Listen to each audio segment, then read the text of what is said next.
I'm not here to talk or to speak or to promote my books as I have been in the past. This is the only public event that I'm doing in these 10 days, and I'm very grateful to David and Petra for inviting me. This is a wonderful facility, and bringing you plants and books and information. It's great to see that freak community is alive and well in Mannheim. What I'm in Europe to do is to be part of a film-making effort, and I want to describe the project to you a little bit, simply because it's what's on my mind, naturally, and to discuss the politics behind the making of this kind of a film. It's not a film about rave culture. It's not a film about Albert Hoffman. It's not a film about body piercing or any of these things that great films need to be done about and have been done about. It's about one of your local heroes who is a great hero of mine and should be a great hero to all freaks in Germany and everywhere. And I'm talking about Frederick V, Elector Palatine, Prince of Heidelberg, King of Bohemia. Are you all familiar with this guy? No? Oh, well, this is your guy. This is the prototypic freak of this area, and a freak who was not content to sit back and let things happen, but was willing to launch a grand alchemical dream of a reformation of human society. So just to lay in the background for those of you who are not familiar, the historical incident that we're here to recreate here and later in Prague has to do with the Prince Palatine of Heidelberg, a Protestant who wedded the granddaughter of Queen Elizabeth I of England, Elizabeth Stuart, the daughter of James I of England. This was an arranged wedding. They were both 16 years old at the time. Frederick went to England. The wedding was held in England, and then he returned with his very English bride to Heidelberg. And they were the center of a movement of alchemical reformation and revolution that sought to take the Protestant Reformation an enormous leap forward into a new world of spiritual freedom and, to my mind, a very sort of psychedelic world. They were the heirs, the inheritors of the entire medieval worldview. It was folded in to this pair of 16-year-olds who were ruling the Palatinate of Heidelberg. And Frederick was an elector, meaning he was one of the 7 princes who could choose the emperor of what remained of the Holy Roman Empire at that time. And he conspired to become the King of Bohemia. This visionaries moved the entire court from Heidelberg, from the small-time scene of a principality, to Prague, to reoccupy the office of the Holy Roman Empire with an emperor friendly to magic and alchemy, who was the inheritor of a generation-old plan to create an alchemical reformation that had been hatched in the mind of the English alchemist and mathematician John Dee. And the ending of the story is not a happy ending, or perhaps it is. I mean, we can talk about that. On a superficial level, this alchemical dream, this Rosicrucian enlightenment, ended badly. because the Habsburgs back in Madrid quickly got wind of what was going on and got an army together and sent it to Prague and laid siege to Prague, and Elizabeth fled to the Netherlands with her children.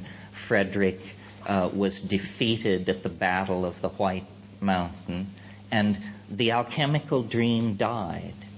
And this was really, in some sense, the beginning of the 30 Years' War. And as you know, going into the 30 Years' War, Europe was a place of popes and kings. At the end of the 30 Years' War, it was a place ruled by parliaments and peoples, and the entire medieval world was swept away, and out of the new political dispensation of the situation at the end of the 30 Years' War, especially in England, modern science took hold and was born. And these angel-dealing, horoscope-casting, alchemy-pursuing visionaries of this Rosicrucian Renaissance became simply objects of historical curiosity, completely incomprehensible to the people who followed them generation after generation after generation, until I submit to you the present. And in the present moment, we, like they, inherit a world whose ideologies are exhausted and can only be refreshed from the margins. And that was what this whole alchemical revolt was about. It was about a suppressed, marginal minority of deeply pietistic, original thinkers, but heterodox, non-Christian, keeping together a tradition that I think has been reborn or rediscovered in our own time. And it's the tradition that nature is a great distillery of complexity, alchemical gold, novelty, connection, whatever you want to call it, in our own time through integrative sciences like ecology and animal behavior and psychology. We have re-understood what was forgotten during the reductionist centuries of modern science.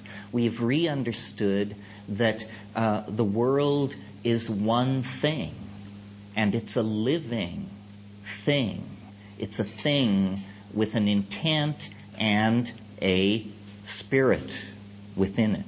And this is the key concept. The concept that the alchemists and the hermetic dreamers and the occultists of the alchemical and Northern European Renaissance, they were trying to strengthen and condense and distill and make actual this sense of community, this spiritus. Well, then with the rise of modern science, all of that is anathema. And rational analysis tells us that matter is simply atoms flinging themselves through space, obedient to certain mathematical laws that are invariant.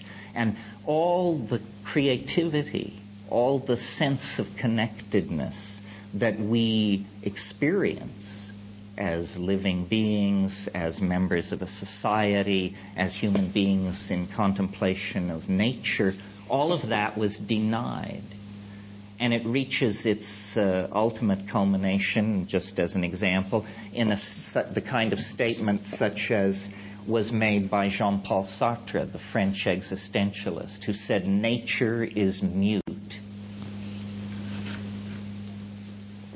You understand what I mean? Nature gives no clue, he tells you. Man is alone in the cosmos with his complexes and his obsessions. He confers meaning. There is no There is no a priori reality to which ethics or intent can be attached. I reject this. I think the entire message of the psychedelic experience, which is basically the sine qua non of the rebirth of alchemical understanding, the very basis of that understanding is that nature seeks to communicate. All being is pregnant with language. All reality wants to include the human side of nature in its ongoing intent. The problem lies not with nature, but with ourselves, that we are somehow paralyzed, disempowered, doubting, cut from the meat of the thing. Well, so I'm a great believer in propaganda, obviously. I mean, my whole life is about propaganda. So to take an incident like the career of Frederick the Elector Palatine of Heidelberg and his bride and make of it a kind of exemplar, a parable, a myth, if you will, the myth of the alchemical marriage, a myth that takes innocence and naivete and belief in the power of ideas to make a new world, and tell that story again in film, backing it with these tremendously powerful alchemical images that Jung and others showed work inexorably on the psyche, whether you wish to be part of the process or not. To merely gaze upon the images of alchemy is to, in a sense, enter into a kind of psychoanalytical process, because what alchemy was, and I should stress this or the rap makes no sense at all, alchemy was not the vulgar pursuit of the transmutation of lesser metals into gold or silver. That was the charlatan's game, played in every market in Europe for centuries among the simple people.